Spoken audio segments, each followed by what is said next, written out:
আসসালামু আলাইকুম। আজকের সর্বশেষ সংবাদ জানাবো আমি নুসরাত। প্রথমে জানিয়ে দিব সংবাদ শিরোনাম। এমপিদের শপথ পড়ানোর চিঠি আজই পেতে পারে কমিশন, বললেন ইসি আনোয়ারুল। বাবাকে জেতাতে পারলেন না শিবির সেক্রেটারি সিবগাতুল্লাহ। সর্বশেষ জানাবো, ইরানে ধর্মনিরপেক্ষ ও গণতান্ত্রিক রূপান্তরে নেতৃত্ব দিতে চান নির্বাসিত রেজা পাহলভি। দেখছিলেন সংবাদ শিরোনাম, এবারে বিস্তারিত। এমপিদের শপথ পড়ানোর চিঠি আজই পেতে পারে কমিশন, বললেন ইসি আনোয়ারুল।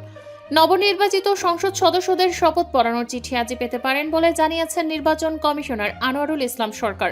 রোববার সকাল 11:30টার দিকে সাংবাদিকদের এ তথ্য জানিয়েছেন তিনি। ইসি আনোয়ারুল জানান, চিঠি আজই পেতে পারে কমিশন। সংসদ সদস্যদের শপথ পড়ানোর সব প্রস্তুতি নেওয়া রয়েছে। সংসদ সচিবালয় সূত্রে জানা যায়, মঙ্গলবার 17 ফেব্রুয়ারি সকালে জাতীয় সংসদ ভবনের দক্ষিণ প্লাজায় নবনির্বাচিত সংসদ সদস্যদের শপথ অনুষ্ঠিত হবে। শপথ বাক্য পাঠ করাবেন প্রধান নির্বাচন কমিশনার এএমএম নাসির উদ্দিন। এদিকে মন্ত্রিপরিষদ বিভাগ সূত্রে জানা যায়, একই দিন বিকেল 4টায় মন্ত্রিসভার শপথ অনুষ্ঠিত হবে। শপথ বাক্য পাঠ করাবেন রাষ্ট্রপতি মোহাম্মদ শাহাবুদ্দিন। বাবাকে জেতাতে পারলেন না শিবির সেক্রেটারি সিবগাতুল্লাহ। ঠাকুরগাঁও 2 আসনে বিএনপি ও জামায়াতের প্রার্থীর মধ্যে হাড্ডাহাড্ডি লড়াই হয়। এতে জামায়াতে ইসলামের প্রার্থী ছিলেন আব্দুল হাকিম, তিনি কেন্দ্রীয় ছাত্র শিবিরের সেক্রেটারি সিবগাতুল্লাহ সিকবার বাবা। এ আসনে বিএনপির প্রার্থী ছিলেন ডাক্তার আব্দুল সালাম, তার কাছে হেরে যান আব্দুল হাকিম। বাবার জন্য কাজ করেও ভোটের মাঠে প্রত্যাশিত প্রভাব ফেলতে পারেননি সিকবা। বৃহস্পতিবার অনুষ্ঠিত নির্বাচনে ধানের শীষ প্রতীকের প্রার্থী ডাক্তার আব্দুল সালাম পেয়েছেন 1,21,017 ভোট। নিকটতম প্রতিদ্বন্দ্বী জামায়াত ইসলামের প্রার্থী আব্দুল হাকিম পেয়েছেন 1,15,707 ভোট। ভোটের ব্যবধান 5,000-এর কিছু বেশি। জামায়াত প্রার্থীর ছেলে ছাত্র শিবিরের কেন্দ্রীয় সেক্রেটারি হয়। স্থানীয়দের ধারণা ছিল তরুণ ভোটারদের মধ্যে বাড়তি প্রভাব ফেলবে, কিন্তু ভোটের ফলাফলে সেই প্রভাব পড়েনি। রাজনৈতিক পর্যবেক্ষকরা বলছেন, পারিবারিক পরিচয় সাংগঠনিক পদ থাকলেও তা সরাসরি ভোটে রূপান্তর করা কঠিন। মাঠ পর্যায়ে সংগঠনের প্রভাব তুলনামূলক কম। স্থানীয় অনেকের মতে সংগঠনের বড় পদ থাকলেই ভোট নিশ্চিত হয় না। ইউনিয়ন ও ওয়ার্ড পর্যায়ের সহকর্মী, সক্রিয় কর্মী থাকা গুরুত্বপূর্ণ। সিবগাতুল্লাহ সিকবা তার বাবার এক নির্বাচনী জনসভায় বলেছিলেন, আমার বাবার জন্য কি আপনাদের কাছে ভোট চাইতে হবে? আমি জানি চাইতে হবে না। এমন বক্তব্য দিয়ে তিনি বিতর্কের জন্ম দেন, যার কারণে শিবিরের স্থানীয় নেতাকর্মীদের মাঝে চরম ক্ষোভ দেখা দেয়। সেখানে বাবার জন্য ভোট চাইবেন, সেখানে তিনি অতি আত্মবিশ্বাসী মনোভাব দেখান। আবার অনেকের মতে নির্বাচনী মাঠে সিবগাতুল্লাহ সিকবার এরকম কিছু আক্রমণাত্মক বক্তব্য ভোটের মাঠে তার বাবাকে পেছনে ফেলেছে।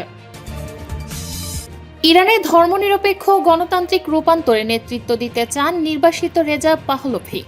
ইরানের ক্ষমতাচ্যুত শেষ শাহর নির্বাসিত ছেলে রাজা পাহলভি বলেছেন, তিনি দেশটিতে একটি ধর্মনিরপেক্ষ গণতান্ত্রিক ভবিষ্যৎ গড়ে তোলার জন্য নেতৃত্ব দিতে প্রস্তুত আছেন।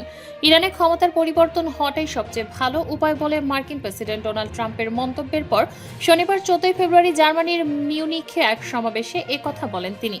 ইরানের সঙ্গে উত্তেজনা কমাতে দেশটির সরকারের সঙ্গে কূটনৈতিক আলোচনা চালিয়ে যাচ্ছে যুক্তরাষ্ট্র। শনিবার সুইজারল্যান্ড বলেছে, আলোচনায় মধ্যস্থতাকারী হিসেবে ওমান সরকার আগামী সপ্তাহে জেনেভায় নতুন দফা বৈঠকের আয়োজন করবে। আর এর মধ্যেই রেজা পাহলভি ইরানে নেতৃত্ব দেওয়ার আগ্রহ প্রকাশ করলেন।